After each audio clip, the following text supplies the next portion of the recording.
ஜனநாயகன் படத்திற்கு சென்சார் சான்று வழங்க தனி நீதிபதி உத்தரவு பிறப்பித்திருந்த நிலையில் அதனை எதிர்த்து சென்சார் போர்டு மேல்முறையீடு செய்திருந்தது. இந்த நிலையில் இந்த வழக்கில் தற்போது உயர்நீதிமன்றம் உத்தரவு பிறப்பித்திருக்கக்கூடிய நிலையில் ஜனநாயகன் படக்குழுவுக்கு முன்பாக இருக்கக்கூடிய வாய்ப்புகள் என்னென்ன என்ற கேள்வி எழுந்திருக்கிறது. அது குறித்த அண்மை செய்திகளை நாம் பார்த்து வருகிறோம். விவரங்களை செய்தியாளர் மதியழகன் வழங்க நாம் கேட்கலாம்.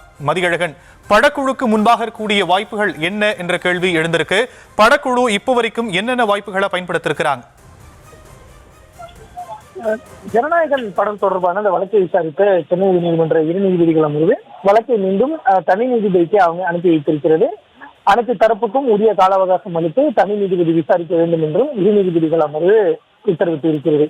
இதன் மூலம் ஜனநாயகன் படக்குழுவுக்கு 3 வாய்ப்புகள் தற்பொழுது உள்ளன. ஒன்று, இரு நீதிபதிகளுடைய உத்தரவை ஏற்றுக்கொண்டு வழக்கை தனி நீதிபதி முன்பாக வழக்கை சந்திப்பது, அல்லது இரு நீதிபதிகள் உத்தரவை எதிர்த்து உச்ச நீதிமன்றம் செல்வது, அல்லது வழக்கை திரும்ப பெற்றுவிட்டு தணிக்கை வாரியம் தெரிவித்தபடி மறு ஆய்வுக்கு உட்படுத்தப்படும் என்று தெரிவித்ததை அடுத்து படத்தை மறு ஆய்வுக்கு உட்படுத்துவது. இந்த 3 வாய்ப்புகள் தான் இருக்கின்றன.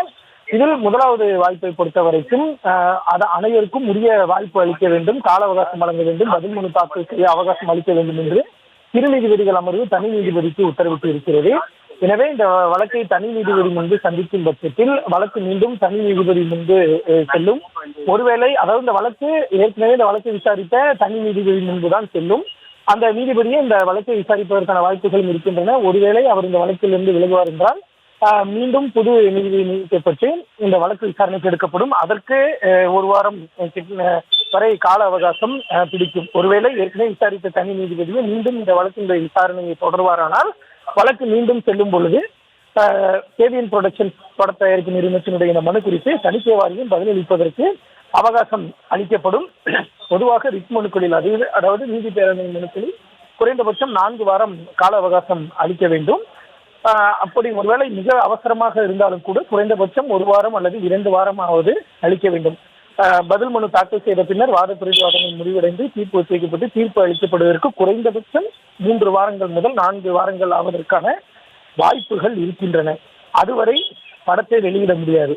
ஒருவேளை மறு ஆய்வுக்கு உட்படுத்திய அந்த உத்தரவு சரி அல்லது தவறு என்று தனி நீதிபதி தீர்ப்பளிக்கும் பட்சத்தில், அதாவது மறு ஆய்வுக்கு உட்படுத்தப்பட்ட அந்த உத்தரவு என்பது தவறு என்று தனி நீதிபதி உத்தரவு பிறப்பிக்கும் பட்சத்தில் அதனை எதிர்த்து தணிக்கை வாரியம் உச்ச நீதிமன்றத்தை சென்னை உயர்நீதிமன்ற இரு நீதிபதிகள் அமர்வையே நாடுவதற்கான வாய்ப்புகள் இருக்கின்றன.